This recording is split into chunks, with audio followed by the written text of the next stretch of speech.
कानपुर में एक बहुत अमीर व्यक्ति रहता था। उसका नाम तो था धनीलाल, लेकिन था वह बेहद कंजूस। उसका कहना था कि अगर आप अपना पैसा अपने पास रखेंगे तो सबको पता चल जाएगा कि आपके पास बहुत पैसे हैं। फिर चोर डाकू आपके पीछे पड़ जाएंगे और सारा पैसा लूट कर ले जाएंगे।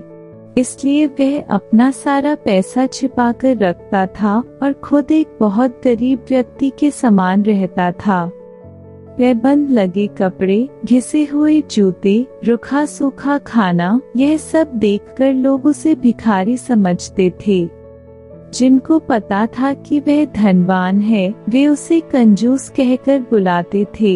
एक दिन धनीमल को अपनी संपत्ति को चोरों से बचाने का एक बहुत बढ़िया उपाय समझ में आया। उसने सारे पैसों से बहुत सा सोना खरीद लिया और फिर सारे सोने को पिघलाकर उसका एक बड़ा सा गोला बना लिया।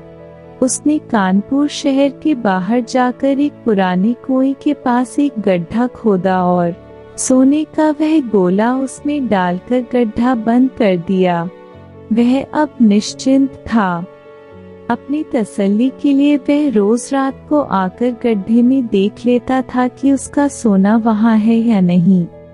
उसे विश्वास था कि कोई भी चोर इस जगह के बारे में नहीं जान पाएगा, लेकिन ऐसा नहीं हुआ। धीरे पूरे शहर में यह चर्चा होने लगी कि धनीमल रात में शहर के बाहर जाकर कुछ करता है। एक रात जब उसने गड्ढा खोदकर देखा तो सोना वहां से गायब था। उसे गहरा सदमा लगा और वह चीखकर रोने लगा।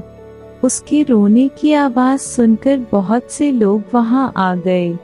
धनीमल रो रो कर अपना दुख बताने लगा। तब उसके एक पड़ोसी से उसे कहा, धनीमल तुम एक भारी पत्थर इस गड्ढे में रख दो और समझ लो कि वही तुम्हारा सोना है। यह सुनकर धनीमल को बहुत गुस्सा आया। तुम मेरे सोने को पत्थर जैसे बता रहे हो।